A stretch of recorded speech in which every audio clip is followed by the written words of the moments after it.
சகாபாக்களுடைய வாழ்க்கையிலிருந்து படிப்பினை பெற வேண்டும் என்ற அடிப்படையில சகாபாக்களுடைய சில சம்பவங்களை இதுவரைக்கும் பார்த்திருக்கிறோம். அதன் தொடர்ச்சியாக ஜமல் போருடைய பெரிய பகுதி கிடைக்கக்கூடியவர்களை அது உண்மையிலேயே வாழேந்தி அப்பெய்தி எப்படியாவது போர் செய்து விட வேண்டும் என்று திட்டமிட்டு கிளம்பிய கூட்டம் கிடையாது. அப்படிங்கிறதுக்கு தெளிவான உதாரணம் என்ன அப்படின்னா, வழியே இல்ல, ரெண்டு கூட்டமும் எதிராக களத்தில் சந்திக்குது. சந்திக்கும் பொழுது சந்திப்பதற்கு அந்த தருணத்துல அலிரலியல்லாஹு தஆலா சொல்றாங்க, தன்னுடைய படைக்கு நீங்கள் யாரும் நம்பியிருக்கிறார்கள், ஒரு சைட்ல நிறுத்துகிறார்கள், ஆயுதத்தை வச்சு தாக்க ஆரம்பிக்கிறாங்க. இன்னஹாதா மக்காவும், உண்மையிலேயே அந்த கட்டம் எப்படிப்பட்ட கட்டம் என்றால், ஆயுதம் அல்லாத சில சூழ்நிலை ஏற்பட்டு ஒரு முடிவை எட்டும் என்றால் பெரிய வெற்றி. அந்த வெற்றியை யார் இங்கு பெறுவாரோ நாளை மறுமையில் கண்டிப்பாக அவர் வெற்றி பெறுவார். எனவே நீங்க நம்பி விட வேண்டாம் என்று சொல்றாங்க. நேற்று சொன்ன மாதிரி அந்த இரு தரப்பு படையில் இருந்தவர்களுடைய சகாபாக்களுடைய சிந்தனையும் முழுக்க முழுக்க இஸ்லாமானது. உண்மையிலேயே அந்த போர்க்களம் கூட இஸ்லாமின் அடிப்படையில் அமைந்ததுதான். இதுல ஒரே ஒரு கோளாறு என்ன என்றால், இரண்டு தரப்பிலேயுமே அந்த படையில் முனாஃபிக்குகளும் இருந்தார்கள், நயவஞ்சகர்களும் இருந்தார்கள். அந்த நயவஞ்சகர்களுக்கு தெரியும் இந்த சட்டையை எப்படி மூட்டுவது, இதன் மூலமாக எப்படி குழப்பத்தை ஏற்படுத்துவது, இதுக்காக வேண்டிதான் அவர்கள் காத்திருந்தார்கள் என்பதால் அதுல நிச்சயமாக உறுதிப்படுத்த சொல்ல முடியும். அந்த போர்ல முதலாவது ஆயுதம் ஏங்கி தாக்கியவர்கள் ரெண்டு தரப்புலையுமே முனாஃபிக்குகள் தான். அதன் விளைவாக போர் கடுமையாக ஆகிவிட்டது. கிட்டத்தட்ட அது அரை நாள் போர் தான். மத்தியானத்திலிருந்து இரவுக்கு முன்னாலேயே அது முடிஞ்சிடும். அவ்வளவு குறுகிய காலம்தான். ஆனால் அதில் ஒரு குறிப்பிட்ட அளவு சகாபாக்கள் கொல்லப்பட்டார்கள், முக்கியமான தாபியீன்கள் கொல்லப்பட்டார்கள்.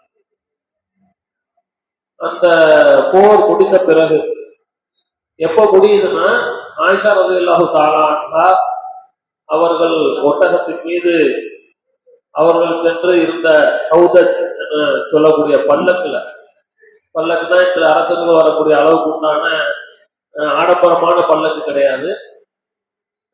நபிமார்களுடைய மனைவிமார்கள் திரைக்கு உள்ளே இருக்க வேண்டும் என்ற கட்டளையின் அடிப்படையில ஆயிஷா அம்மா அவர்கள் பர்தாவோடு இருந்தால் கூட அவர்களுடைய அந்த பர்தாவும் வெளியில தெரியாத அளவுக்கு உண்டான அமைப்புல ஒரு செட்டப்புக்குள்ள இருந்துக்கிறோம். பல்லக்கு மாதிரியான ஒரு அமைப்புக்குள்ள அது ஒட்டகத்தின் மீது இருந்தது. அதனாலதான் இந்த போருக்கு ஜமல் போர் என்ற பெயரும் வந்துச்சு. ஒட்டகத்தின் மீது ஆயிஷா அம்மா அவர்கள் இருந்தார்கள். தொடர்ச்சியாக அவர்கள் இருக்க வேண்டும் என்று இரண்டு தரப்புமே கவனம் செலுத்தினார்கள் என்பதால் தான் இந்த போருக்கு ஜமல் போர் என்ற பெயர் வந்துச்சு. அதனுடைய முன்னங்கால்களை, அந்த ஒட்டகத்தினுடைய முன்னங்கால்களை வெட்டி அந்த அவங்களுடைய பல்லக்கு போன்ற அமைப்பு சரிய ஆரம்பித்த உடனே அலி ரலியல்லாஹு தஆலா அன்ஹுவே வேகமாக சத்தமிட்டு சொல்றாங்க, அதை தாங்கி பிடிங்க என்று சொல்லி அவர்களை மிகவும் கவனமாக முழு பாதுகாப்போடு ஒரு வீட்டுல கொண்டை பத்திரப்படுத்தினாங்க. அதன் பிறகு போர் முடிவுக்கு வந்துருச்சு. கணியத்திற்குரியவர்களை கவனிக்க வேண்டிய முக்கியமான செய்தி என்னன்னா, போர் முடிந்தவுடன் முனாஃபிக்குகளும் அல்லது மார்க்க அறிவு அந்த நேரத்துல குறைவாக இருந்த புதிய இஸ்லாமியர்களும் கூட என்ன செஞ்சாங்கன்னா, போர் முடிஞ்சிருச்சு, வெற்றி பெற்று விட்டோம் என்றால் கனிமத்து பொருள் பங்கிடப்பட வேண்டும் என்று பேசுறாங்க. அலி ரலியல்லாஹு தஆலா தரப்பு தான் வெற்றி கொண்டது என்பதால் அவங்க தரப்புல உள்ளவங்க கனிமத்து பத்தி பேசுறாங்க. பேசின உடனே அலி ரலியல்லாஹு தஆலா அதுக்கு ஒரு புள்ளி வைக்கணும் இல்லையா, அதனால சொல்றாங்க, அப்படியா கனிமத்தா கேக்குது, அப்படின்னா சொல்லுங்க, யார் ஆயிஷா ரலியல்லாஹு தஆலா அன்ஹாவை அடிமையா எடுத்துக்கிறது. அதனுடைய வீரியத்தை சொல்வதற்காக அப்படி சொல்லி காட்டுகிறாங்க. உடனே எல்லோரும் பதறாங்க, சொல்றாங்க அவங்க நம்முடைய தாய் அப்படின்னு சொன்ன உடனே சொல்றாங்க, தாயா அவங்க ஹராமும் புரியுதா அவங்களுக்கு? அதே மாதிரி இஸ்லாமிய பெண்கள் தான் மற்றவர்களும் எல்லாரும் அந்த தாயினுடைய பிள்ளைகள் தான். ஏன்னா சில பெண்கள் எல்லாம் கூட அந்த களத்துல கடைசி நேரத்துல திரும்பி போகும் பொழுது விடுபட்ட நிலையில களத்துல கிடைக்கிறாங்க. பெண்கள் கூட அதுல இருக்கிறாங்க கனிமத்தில். அப்போ அது என்ன சொல்றாங்கன்னா, அந்த பெண்கள் எல்லாம் அவர்களுடைய கணவன்மார்கள் தேர்ந்து அவங்க மறைந்து இருப்பாங்களே, அவங்களுக்கு 4 மாசம் 10 நாள் இவங்க இதா இருக்கிறது இல்லையா, இருப்பாங்கல்ல அப்படின்னு கேட்கறாங்க. ஆமா. அப்ப அவங்களுடைய பொருளாதாரத்திலிருந்து, அவங்க மரணித்த கணவர்களுடைய செல்வத்திலிருந்து உங்களுக்கு 3ல 1 அல்லது 8ல 1 கிடைக்குமே, அதெல்லாம் கிடைக்குமா? ஆமா கிடைக்கும். அப்ப சக முஸ்லீம்கள் எப்படி உங்களுக்கு கனிமத்து பொருள் ஆகும் என்று சப்தமிட்டு பிறகு சொல்லுகிறார்கள். இதை எல்லாத்தையும் கொண்டு போய் பஸ்ராவில் இருக்கக்கூடிய ஒரு இடத்துல வைக்கிறாங்க. வச்சு இவங்களே ஆள் அனுப்பி நியமித்து சொல்லுகிறார்கள், நீங்க என்ன செய்யுங்க, யார் யாரு பொருளை விட்டுட்டு போயிட்டீங்களோ போர்க்களத்துல அவங்க எல்லாரும் என்ன செஞ்சுக்கலாம், கேட்டு எடுத்துக்கொள்ளுங்கள் என்பதாக முழுவதுமாக ஒப்படைக்கப்படுது ஆயிஷா ரலியல்லாஹு தஆலா அவருடைய தரப்பில் சட்டையிட்டவர்கள் இடத்துல. அதே மாதிரி போர்களுடைய இறுதி கட்டம் வரும் பொழுது அலி ரலியல்லாஹு தஆலா சொல்லுகிறார்கள், யாரெல்லாம் வாளை உயர்த்தி பிடித்து சண்டையிட வரவில்லையோ, அதாவது வாழை கீழே போட்டாங்க, உரையில சொருவிட்டாங்கன்னா அவங்களோட என்ன செய்யக்கூடாது, சண்டை போடக்கூடாது.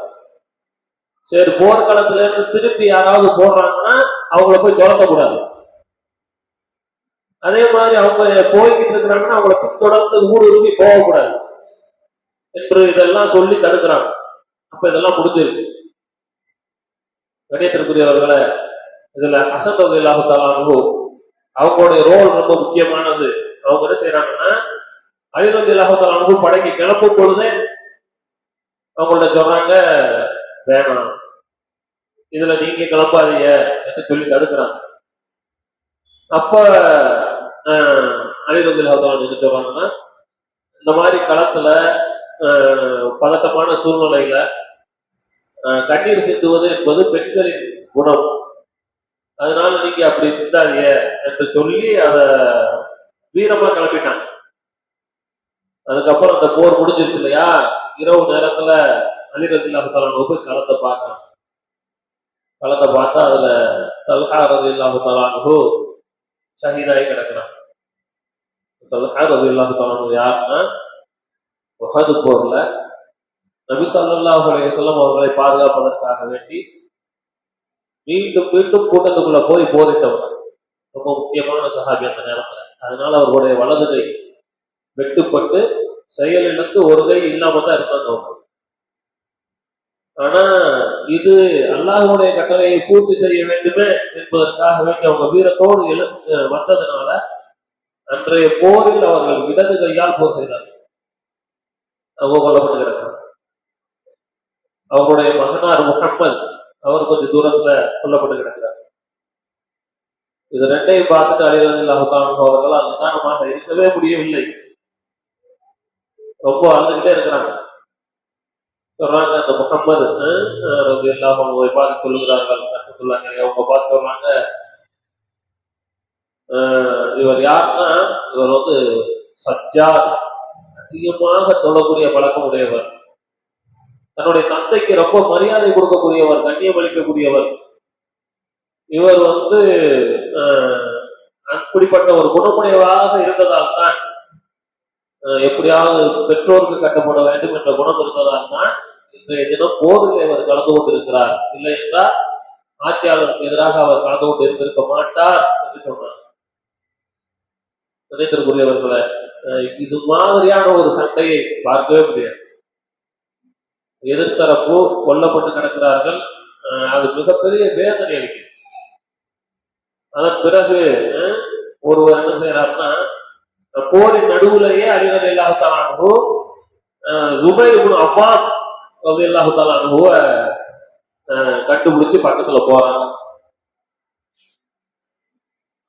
ஜுபைர் அவ்வாம் ரலியல்லாஹு தஆலா அன்ஹு கிளம்பும் பொழுது என்ன சொல்லிட்டு வர்றாங்கன்னா, இன்றைய போரில் ஒன்று அநியாயக்காரர் கொல்லப்படுவார் அல்லது அநீதம் இழைக்கப்பட்டவர் கொல்லப்படுவார். நான் அநேகமாக கருதுகிறேன் அநீதம் இழைக்கப்பட்ட நிலையில் கொல்லப்பட இருக்கிறேன் என்பதாக அவங்க முன்னாடியே ஒரு அனுமானிச்சுக்கிட்டு போறாங்க. இருந்தாலும் எனக்கு இதுல என் கடன் சம்பந்தப்பட்ட பயம் தான் இருக்குது. கடன் கொடுக்க வேண்டி இருக்குது. மூத்தாயிட்டேன்னா என்னுடைய கடனை பூர்த்தி செய்யணுமே என்று மகனை கூப்பிட்டு கடனுக்கெல்லாம் தர்த்தி பண்ணிட்டு போறாங்க. இதை இப்படி செஞ்சுக்கிறது இதை இப்படி செஞ்சுக்கிறது ஒரு நீண்ட ஒரு பக்கம் ஹதீஸ். அதெல்லாம் முடிஞ்சு அவங்க என்ன செய்யறாங்கன்னா 2 பேரும் சந்திக்கிறாங்களா. அப்ப அலி ரலியல்லாஹு தஆலா சொல்றாங்க, நபி ஸல்லல்லாஹு அலைஹி வஸல்லம் அவர்கள் ஹயாத்தோடு இருக்கும் பொழுது அலி ரலியல்லாஹு தஆலாவும் ஜுபைர் இப்னு அவ்வாம் ரலியல்லாஹு தஆலாவும் 2 பேரும் பக்கத்துல இருந்த ஒரு நேரத்துல நபி அவர்கள் பேசின ஒரு சம்பவம் இருக்கு. என்னன்னா, ஜுபைர் இப்னு அவ்வாம் ரலியல்லாஹு தஆலா பார்த்து கேட்கறாங்க, நீங்க அலி ரலியல்லாஹு தஆலா ரொம்ப பிடிக்குமோ உங்களுக்கு, நம்ம 2 பேரும் நெருக்கமா இருக்கீங்களோ அப்படின்னு கேட்கறாங்க. ஆமான்னு சொல்லணும்னு சொல்றாங்க. ஒரு நேரம் வரும், அந்நேரத்தில் நீங்கள் இதே அலி ரலியல்லாஹு தஆலா எதிர்ப்பீர்கள். அந்நேரத்தில் நீங்கள் உங்க தவறான கருத்தின் மீது கொள்கையின் மீது இருப்பீர்கள் என்று சொன்னாங்களே, அது உங்களுக்கு ஞாபகம் இருக்குதா அப்படின்னு கேட்ட உடனே ஜுபைர் இப்னு அவ்வாம் ரலியல்லாஹு தஆலா அன்ஹு அந்த களத்தை விட்டே வெளியில போறாங்க. எவ்வளவு பெரிய இஸ்லாஸ் பாருங்க. அவங்க யாருன்னா ஆயிஷா அம்மா படை திரட்டும் பொழுது லீடராக அவங்களும் முக்கியமா அந்த படை திரட்ட காரணமா இருந்தாங்க. எதை பத்தியும் யோசிக்கல, அதுக்கு பின்னாடி உள்ளதை பத்தி யோசிக்கவே இல்லை. உடனே களத்தை விட்டு வெளியில போறாங்க.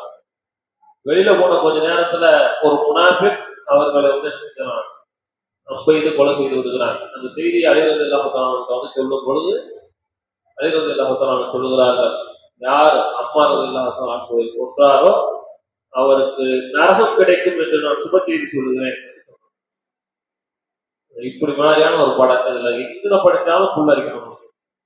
இது மாதிரியான ஒரு நிகழ்வு நினைக்கக்கூடியவர்களை. அதுக்கப்புறம் அன்றைய இரவு அலி ரலியல்லாஹு தஆலா எல்லாத்தையும் போய் பார்த்து அழுதுகிட்டு இருக்கையில பக்கத்துல ஹசன் ரலியல்லாஹு தஆலா இருக்கிறாங்க. இதெல்லாம் பார்த்து அழுத உடனே அவங்க கேட்கிறாங்க, நான் உங்களை முன்னாடியே தடுத்தனே தந்தையே, நீங்க அப்ப கேட்கலையே அப்படின்னு வருத்தப்படுறாங்க. அப்போ அவங்க சொல்றாங்க, இந்த மாதிரி வரும்னு நினைக்கல, ஒரு பெரிய போர ஆயிரும், கொல்லப்படுவோம் அல்லது கொல்லுவோம் இப்படிங்கிற நிலைமை வரும்னு நான் நினைக்கல அப்படின்னு சொல்லிட்டு அழுதான். நினைத்திருக்கிறவர்களை அடுத்து என்னுடைய கடைசி பகுதியாக இந்த போரின் இறுதியில் அலி ரலியல்லாஹு தஆலாவுக்கும் இதுல திருப்தி இல்லை. இந்த அவங்க வருத்தப்பட்டு கொண்டே இருந்தார்கள், இதற்காக இப்படி ஒரு சம்பவம் நடந்தது. அதே மாதிரி ஆயிஷா ரலியல்லாஹு தஆலாவும் அவர்கள் செய்து சொல்வதற்கு 1000 நியாயங்கள் இருக்கிறது. இருந்தாலும் அவங்களுக்கும் திருப்தி இல்லை. அவங்க எந்த அளவுக்கு இதுல கவலை உடையவர்களாக இருந்தாங்கன்னா, பிற்காலத்துல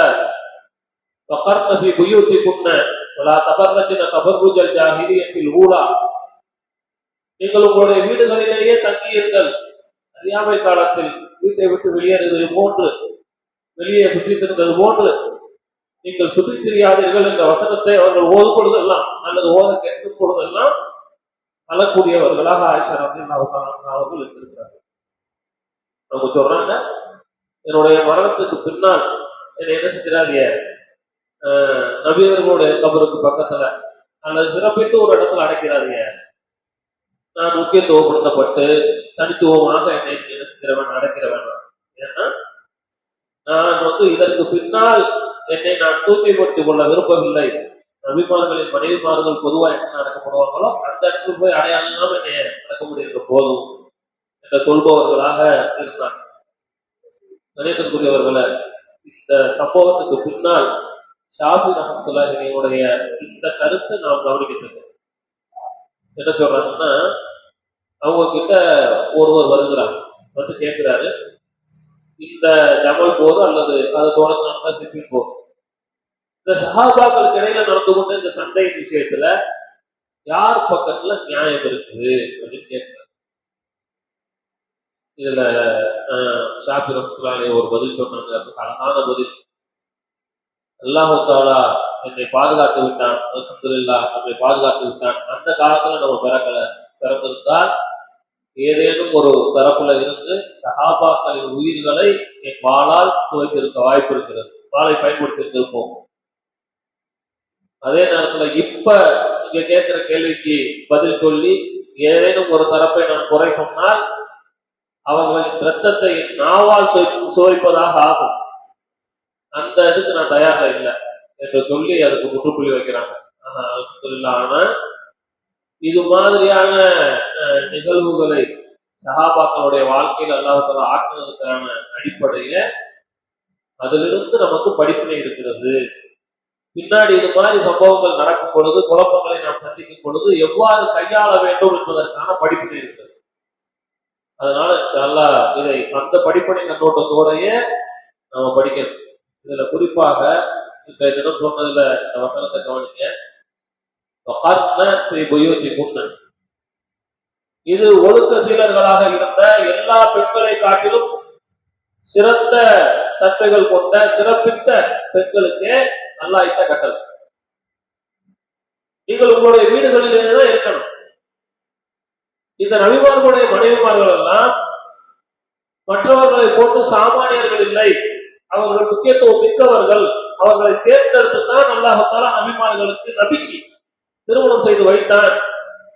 அவர்கள் ஏதேனும் ஒரு நல்லவள் செய்தால் அவர்களுக்கு மற்ற சராசரி பெண்கள் செய்வதால் என்ன நன்மை கிடைக்குமோ அதுல 2 மடங்கு நன்மை இவர்களுக்கு கிடைக்கும். அவர்களுடைய இறுதி காலம் வரைக்குமே ஒரு சின்ன குறை கூட சொல்ல முடியாத அளவிற்கு மிக பக்குவமாக வாழ்ந்து சென்ற பெண்கள் உம்மஹாத்துல் முஃமினீன். அவங்களுக்கு அல்லாஹ் தஆலாவுடைய கட்டளை பிறகு வக்கர்ன ஃபீ புயூதிகுன்ன, நீங்கள் உங்களுடைய வீடுகளிலேயே தங்கியிருங்கள். வலா தபர்ரஜ்ன தபர்ருஜல் ஜாஹிலியத்தில் ஊலா, அறியாமை காலத்தவர்கள் வெளியில சுத்தி தெரிஞ்ச மாதிரி நீங்க சுத்தி தெரியாதீங்க என்று அல்லாஹ் தஆலா ஒரு கட்டளையை சொல்லுகிறான். இதே கட்டளையை இந்த உம்மத்துல நாம் சொன்னால் அதுக்கு ஆணாதிக்கம் என்று பெயரிடப்படுகிறது. நாமும் இதே வசனத்தை எடுத்து பேசுகிறோம். நீங்க ரொம்ப அத்தியாவசிய தேவைக்கே தவிர வீட்டை விட்டு வெளியில போகக்கூடாது, வீட்டுக்குள்ளதான் இருக்கணும்.